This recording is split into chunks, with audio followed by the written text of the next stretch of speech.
120 शब्द प्रति minute dictation. Ready, start. वन्य जीव संरक्षण को लेकर सरकारें और इससे जुड़े महकमे कितने गंभीर हैं, इसका अंदाजा उत्तराखंड के जिम कॉर्बेट बाघ आरक्षित क्षेत्र में बड़े पैमाने पर पेड़ों की कटाई और अवैध निर्माण से लगाया जा सकता है। इस मामले में सर्वोच्च न्यायालय ने तत्कालीन वन मंत्री और उप वन अधिकारी को कड़ी फटकार लगाई है। गौरतलब है कि जिम कॉर्बेट में वन मंत्री रहते हरक सिंह रावत ने चिड़ियाघर से बाघ लाकर बसाने के नाम पर आरक्षित क्षेत्र में बड़े पैमाने पर पेड़ों की कटाई कराई और अनावश्यक निर्माण शुरू करा दिए। उसमें वन मंत्री के चहेते तत्कालीन उप वन अधिकारी और दूसरे अफसर भी शामिल थे। अदालत ने उस इलाके में सफारी यानी सैर सपाटे पर रोक लगाते हुए सीबीआई से 3 महीने के भीतर वहां की स्थिति रिपोर्ट दाखिल करने को कहा।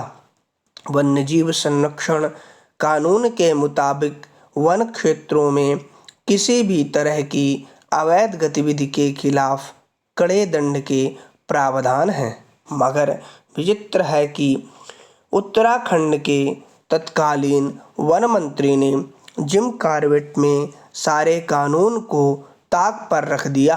हालांकि जिम कॉर्बेट का मामला ना तो नया है न अकेला। देश में शायद ही ऐसा कोई अभयारण्य, वन्य जीव संरक्षण क्षेत्र या विशेष पशुओं के लिए आरक्षित क्षेत्र हो जहां अतिक्रमण, व्यावसायिक गतिविधियां चलाने और पेड़ों की कटाई आदि की शिकायत ना मिलती रही हो। दरअसल सैलानियों को आकर्षित करने के मकसद से बहुत सारे अभयारण्यों, वन्य जीव आरक्षित क्षेत्रों पर व्यवसायियों की नज़र लगी रहती है। वे सरकार से नज़दीकी गांठ कर उन क्षेत्रों में रहने, ठहरने, मनोरंजन, सैर सपाटे वगैरह के सरंजाम जुटाने का प्रयास करते देखे जाते हैं। अनेक अभयारण्यों के सुरक्षित क्षेत्रों के भीतर अतिथि गृह, मोटेल, रेस्तरां, सफारी, मनोरंजन की जगहें बना ली गई हैं। राजस्थान, मध्य प्रदेश, उत्तर प्रदेश, असम आदि के अभयारण्यों में अतिक्रमण की अनेक पुरानी शिकायतें हैं। उन पर विवाद उठते रहे हैं।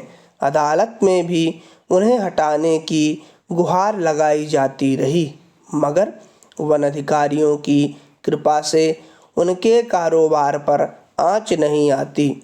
जिम कॉर्बेट के बाहरी क्षेत्र में भी ठहरने, मनोरंजन और खान पान की ऐसी कई जगहें बना ली गई हैं।